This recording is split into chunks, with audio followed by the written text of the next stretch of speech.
Hey everyone, welcome back to All Things Private Practice. Joined today by Caroline Maguire, who is an ACCG, PCC. I have to figure out what those acronyms mean in a second. Master's in Education, an award-winning author, coach, teacher, and keynote speaker whose work has inspired important conversations about social skills, friendship, and belonging. Caroline has been a rock for thousands of people who struggle to make friends. Her book, Why Will No One Play With Me, has won several awards, including the Best Book Award from American Book Fest, Mom's Choice Award for Honoring Excellence, and Book Authority's award for Best ADHD Books of All Time. Caroline's next book, for adults, Friendship Skills for the Neurodivergent, a guide for the quirky, anxious, and easily distracted, will release in April of 2026. Thanks for coming on and making the time, and congrats on all of that. Super cool. Thanks so much for having me. It's been a journey. Yeah, I'm sure it has. So I know I'm in the midst of writing a book right now for the same imprint and the same editor. And it's a process. It's a vulnerable process. I have never been in this position before, so I question every single second of every single day while writing the manuscript. And just curious about your process going into your second book compared to the first. I got kind of lucky in the sense that the first book, I definitely think I was masking too much. I think I was doing more what I was told, even if it went against my gut. And I think it's a great book, but I think that there were things that I didn't push back on. Right. And this time I was fortunate enough to help 𝗁𝗲𝗄𝘆𝘆𝘀 from How to ADHD with her book. And through that journey, I started having like lots of thoughts. I'd always worked with not only kids, but also adults, partly because starting at the 𝗁𝗲𝗄𝘆𝘆 Center, like way back in like 2005, Dr. Ned 𝗁𝗁𝗆 like would be like, come lead this group, come do this thing, come whatever. And so I really like had a lot of forethought about the book, and working with my clients, working with a bunch of groups where I would go in and like lead adults through how to make friends. And I think that made it a different journey. Maybe I also got more confident, less masking, to be like, okay, like there are times when you have to make decisions. And my advice to everyone would be go with your gut, like get advice sometimes. And I've definitely done that where I've like brought stuff to people I trust. Sure. But I also think like some of this is like go with your gut, because my gut was like, I know this community.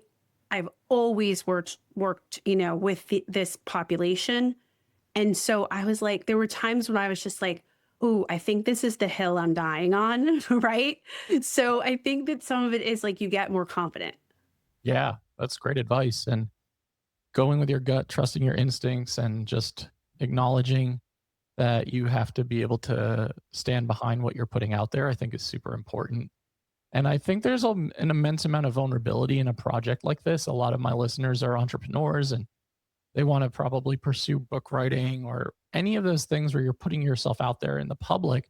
You're always going to be met with some level of criticism and critique, right? Like you can't please Yeah. everybody. You're not going to be able to speak for everybody. And I think that keeps a lot of people from getting started, that fear of like rejection, sensitivity, being perceived, just the whole thing. So I think it's so courageous just to put your story on paper and to say like, here it is to the world, and open yourself up for that. So, and the really realization of like, this is going to help so many people who have been in these positions, right? Those quirky, maybe weird, eccentric kids, adults who struggle so much socially, who cannot figure out like, why can't I make friends? And I think that it's a huge topic that doesn't get talked about a lot, especially from the adult perspective.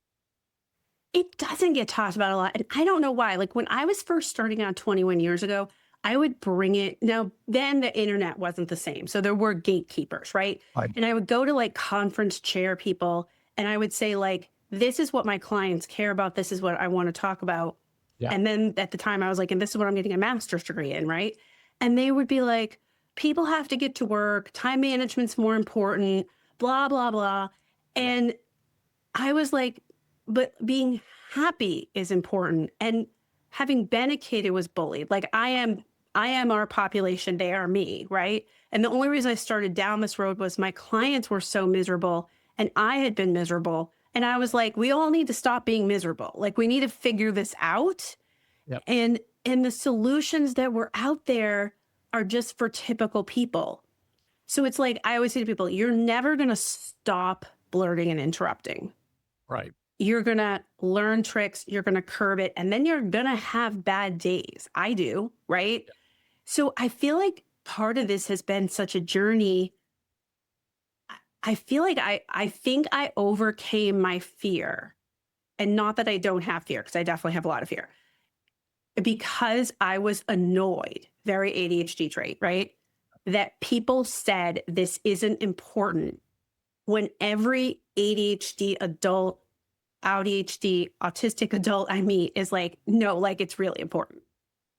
Yeah. Yeah. Yeah, for sure. And I think like the age old hack of, if you want to make friends at the workplace, go out networking after work, go grab a beer, go to like the social gatherings with like shitty fluorescent lighting and like 20 people sitting around like small talking. And you're like, but this doesn't align for me, right? This doesn't feel like I can be my true self. And if I can't be my true self, then I have to mask or I have to make excuses as to why I can't participate.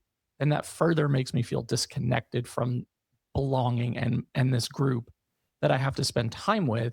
And just the reality of like, there are going to be so many different ways that people can show up authentically when we embrace who we are, but better understand our needs and our neurology, especially for me, like sensory wise. I am so overwhelmed in situations that before I discovered I was autistic and ADHD, I would mask significantly and I masked copiously with lots of alcohol.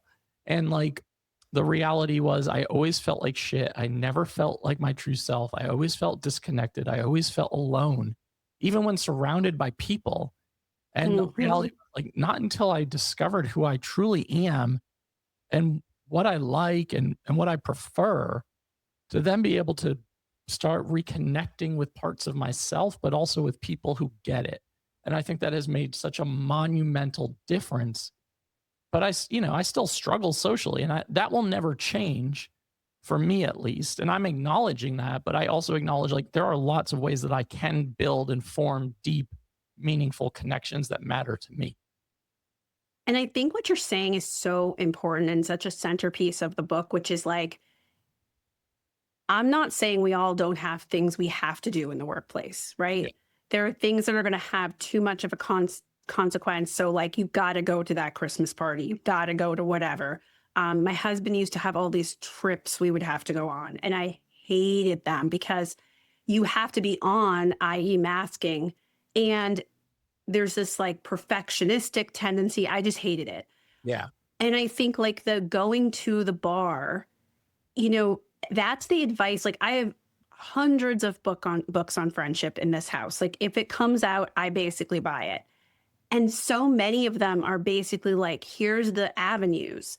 And I just don't think that's true. I think if you go to high interest, Yep. safe spaces, right? So you can be yourself, I can be myself. I don't drink. So that seems to bother lots of people. It doesn't bother me. I'm pretty exuberant no matter what. But like, I go to a safe place where people aren't going to get on me about that. And Right. then places where I'm interested, because if I'm not interested, I'm so bored and all I want to do is leave. Yep. And where there's the opportunity for interaction, right? Yeah. And I think that to me is a viable path for us. But I also would say to everyone, and I say this in the beginning of the book, like, I'm not saying there's only one path. And I think a lot of friendships books, that's what they say. They're like, do this, go to that badly lighted place. And if you don't, you're doomed. And that's like so draconian. I'm like, that's so mean. Yeah. Yeah. And most of those books are not written for or by people like ourselves, right? So like you're getting advice from one perspective and one outlook of like, this is how people move through the world, without the realization that there are so many different pathways of how to move through the world. And for me, I'd rather prioritize like high depth, quality, smaller groups, obviously known familiar environments, super important for me. But I've realized over time, like it also has meant like I've had to set boundaries about what I say yes and no to in terms of socializing. So a lot of my friends will make fun of me here where they're like, I know you only want to go to the same 4 places if we're going to go out to get food or do something. I'm like, yeah, that's kind of true. Like, and I'm going to stand behind that now because I have such a grasp on my sensory system and like my sensory struggles. So, I think it's about better understanding how you feel energized, what you feel connected to, and what you feel really drained by, and having to kind of do a values inventory sometimes of like, is the juice worth the squeeze if I put myself in this position? I always say that is the juice worth the squeeze. Mhm. And I think like it's also that sometimes if people can't adapt to those 4 places or the need for sensory, to me, they're not my people, right? Yep. Because I really talk a lot in the book, in Friendship Skills for Neurodivergent Adults. My goals was to honor, like, yeah, you have sensory stuff. Yeah, you have, fears. Yeah, you probably were bullied, right? And like to honor that is also to say, and if people really are your friends, then you can use what I call a communication, where you explain your needs and your preferences, and you don't have to use a diagnostic label if you don't feel comfortable. Like if it's a new workplace or a workplace where that's not acceptable because of their prejudices, then you can say, like, I just am a person who needs this, right? Yep. But if I explain that and nobody cares, or they're not willing to honor that, then are you really my people? Because in all reality, like people have allergies now, Yep. right? People have all kinds of stuff, and I honor that for them. For sure.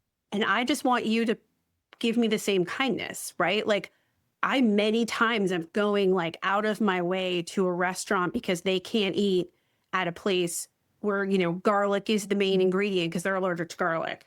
Right. I just want you to not want to go to like the most crowded place where I can't hear and I start to just like shut down. Yeah, absolutely.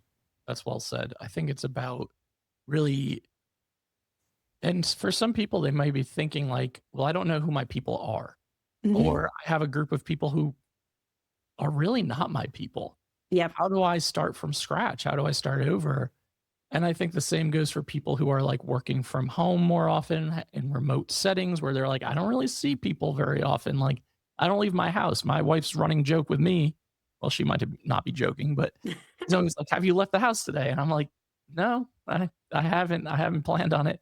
And that's a lot of my day and that's a lot of my life. So I know there are a lot of people in these like nomadic spaces now, especially in my age bracket of like late 30s, early 40s, where people are kind of trying to figure out where they belong.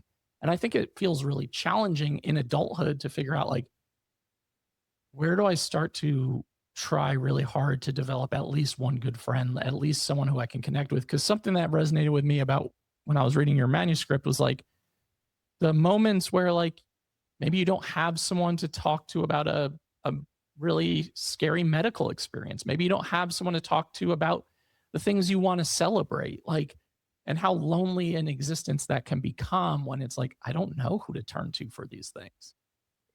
Yeah, an autistic, wonderful woman that I interviewed for the book, because I interviewed like dozens and dozens and dozens of people so that I wouldn't just have like a myopic perspective, right? Just the Caroline. She said to me, I really love you and you're so great, but like, I'm going to just tell you that I'm pretty cynical that this could ever work. Yeah. And I was like, Sounds like me. okay. And she knows my work, so she knows like it can work. And so I really felt like I had to address like why do this? And then also that cynicism, because I have cynicism about certain things. Like I know that when I filter in the world, that bullied left out girl filters through the lens of like, are you going to hurt me? Like I fully know that I do that. Totally. And I've had a ton of therapy and a ton of trauma therapy. So now I'm aware I do it. I just still know that I do it. Sure. And I agree with you. And I think one of the goals I had too was to show ways, because so many people work from home. I work from home too. And I actually go out every day to get coffee as like a step toward not being so in the Yeah. house all the time. Yeah. Because as my kids get older, like my daughter drives herself now. Sure. So I Yeah. don't have to drive her anywhere. I don't even, but I think like I tried to address that. I tried to address like how do you start, especially if you're unmasking, doing sort of like, what are my values? Who are my people? And I love a good questionnaire, Patrick. Like I love a good worksheet. Yep. And so I have a lot of those kind of exercises, because I think a lot of us were told, like, mask up, make these people your people. And Yep. we're so lonely because we are with a crowd of people who don't understand us. Yep. Absolutely. That's actually, I want to address a couple things that you just said. One, cynicism. That's like my brand. I feel like I'm the most cynical human on planet Earth. Two, I was like going out of my way to go get coffee every day at a small business nearby, just for the social contact, just to be like, this is a part of my routine. I speak to a human for 3 minutes. It makes me feel connected to humanity. I leave. That was wonderful. And I love doing that. I need to get back into the practice of that. But I want to talk about the masking and late in life discovery and unmasking. Because what happens, right, is like you said, you're masking because that's what you've been told to do, or you've trained yourself to do to fit in and belong and not stand out and get bullied.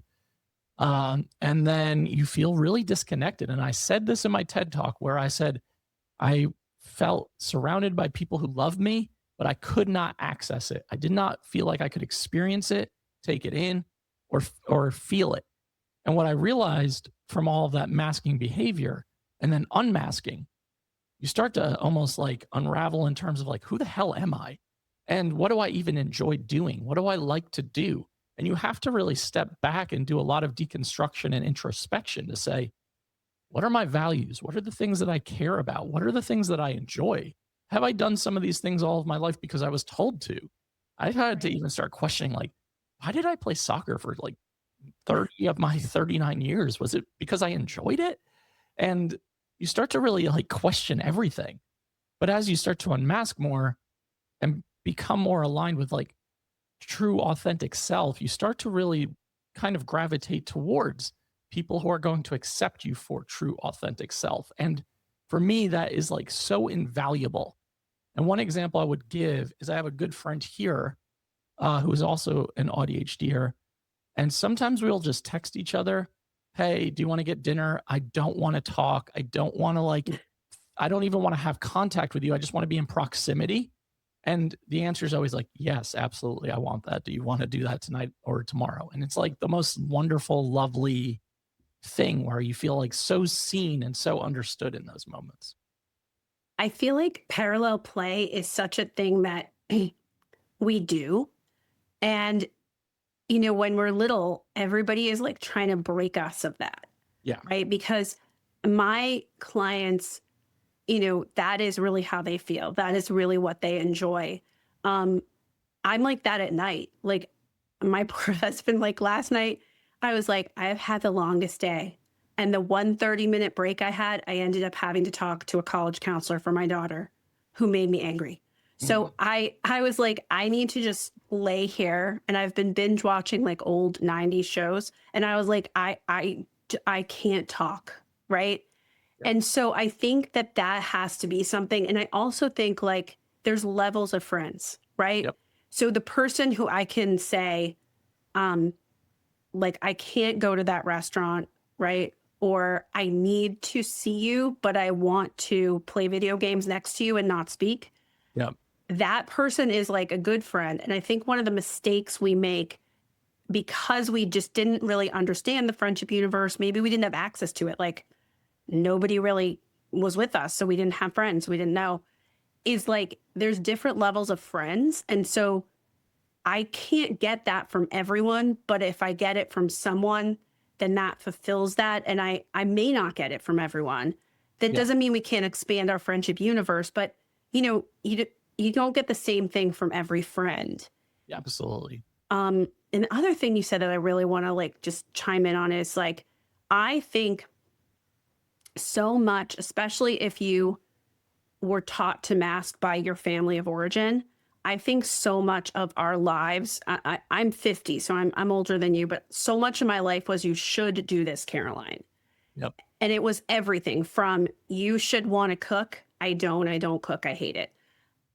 You should have a dining room set and like register for China when you get married. Why? We never use it.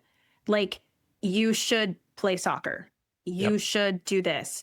And I'm not saying there aren't things that benefit us in health and well-being, but I think when we go to unmask, we do have to deconstruct because so much of our lives, um, some things I'm like, you know what, that was good for me, right? Like, but then there's so many things that I'm like, I don't even know why I do this. I don't like it. I don't enjoy it.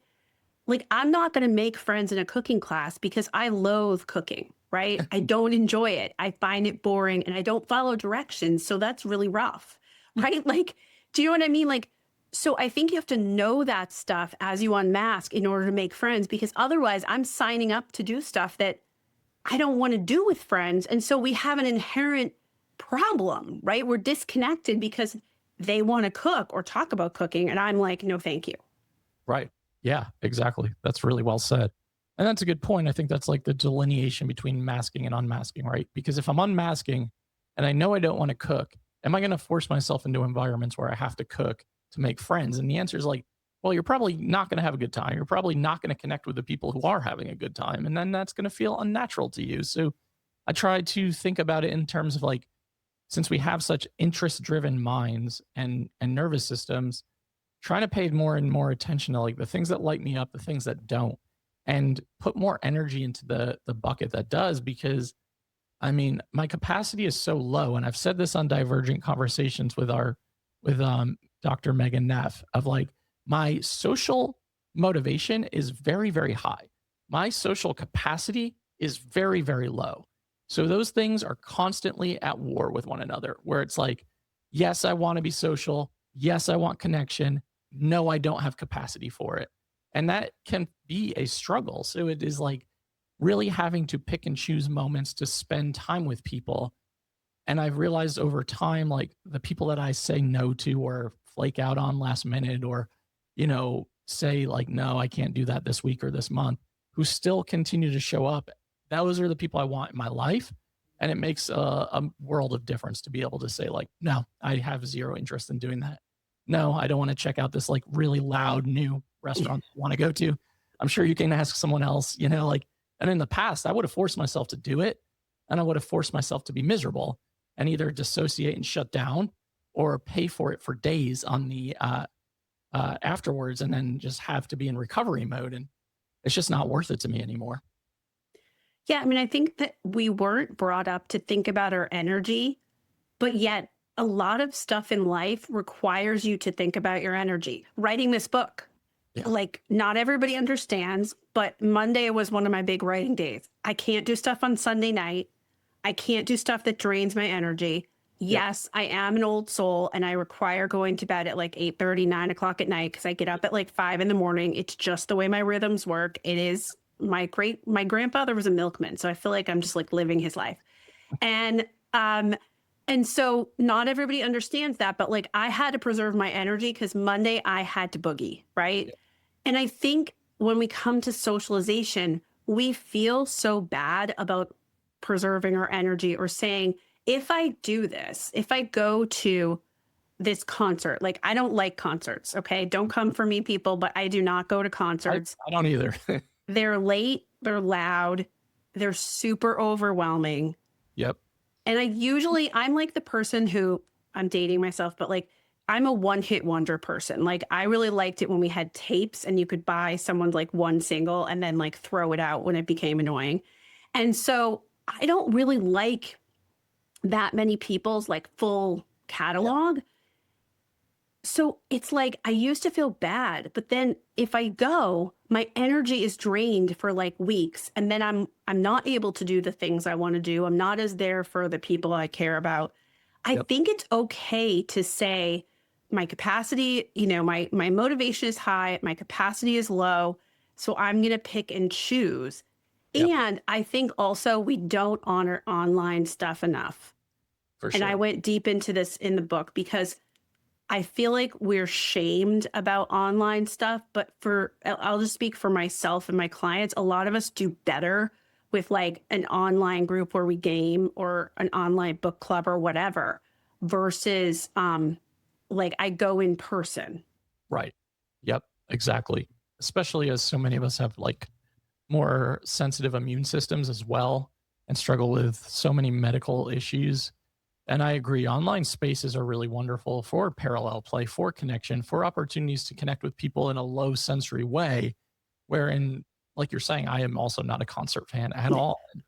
My best friend who lives here like goes to all these metal shows and all these punk shows, and he's always asking me, and I'm like, I can't be that person for you, man. I really want to be, and I really can't, because my idea of a good Friday night is going to dinner at like 5 p.m.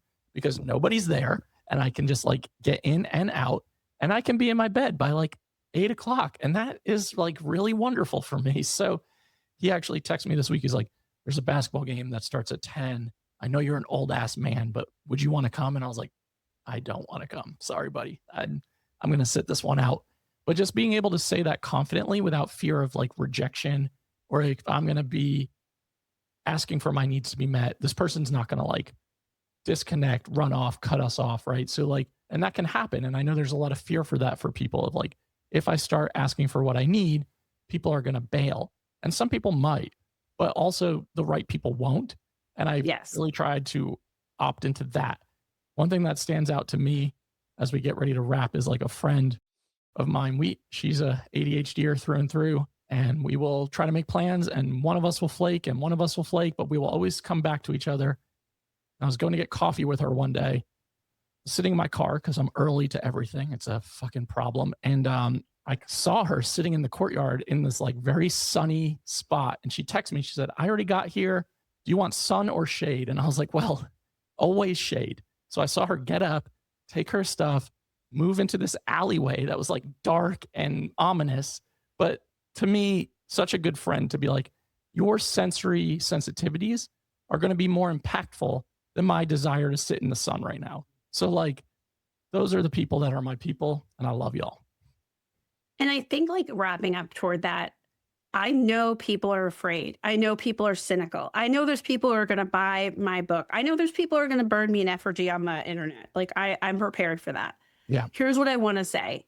There is no one path and there is no one friend, right? And why I want to give people a possible, an avenue toward making friends is so that if they won't move from the sun to the shade, you're not trapped and you don't feel like this is it. This is the only person I have no one else. And as a former bullied girl, I will tell you, I vowed when I was a kid never to be trapped again, and I will not be trapped. Like, I like to have friends for different purposes, and I think that's truly what friendship is.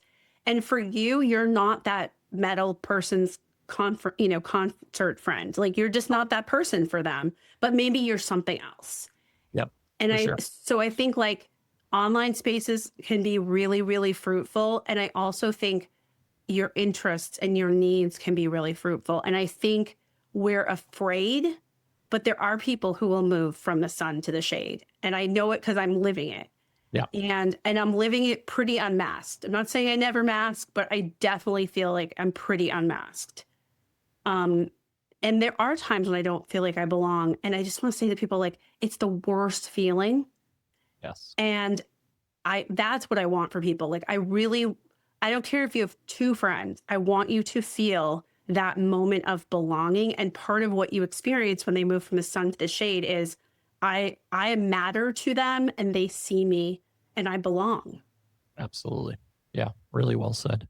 Very, very powerful. And I can attest to, Caroline's book is great, y'all, and it's coming out in April. So definitely make sure you get your copy. And can you share a little bit about where they can do that and anything else you want to share with the audience? And we'll link it to the show notes as well. Okay, thank you. It's Friendship Skills for Neurodivergent Adults. It comes out in April. It's on pre-sale now. And I have lots of free stuff that I'm going to be doing and giving away.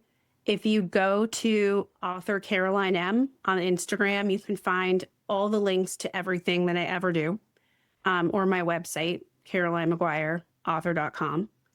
If you forget everything, if you literally just type in Why Will No One Play With Me, my entire life comes up because that was my first book and my first love, and I still want us all to have someone to play with. So that's how you can find me. And I also answer every single DM and email.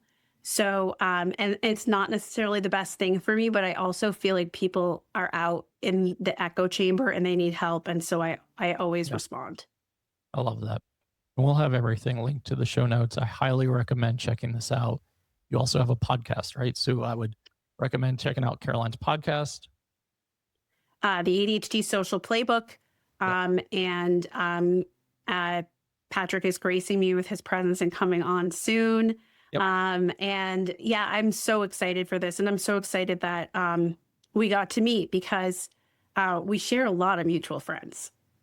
We do. We do. So this is a cool connection, synchronicity. Thanks to Dr. Megan Neff for making the connection as well. And yeah, I'm looking forward to coming on. We will have this episode coming out soon so that you can pre-order Caroline's book. Make sure to do that ASAP. Thanks for coming on and making the time today. Thank you. And to everyone listening to the All Things Private Practice podcast, new episodes are out on Saturdays on all major platforms and YouTube. Make sure to join us in Portland, Maine for the 3rd annual Doubt Yourself, Do It Anyway Summit, September 1st to the 3rd. See you next week.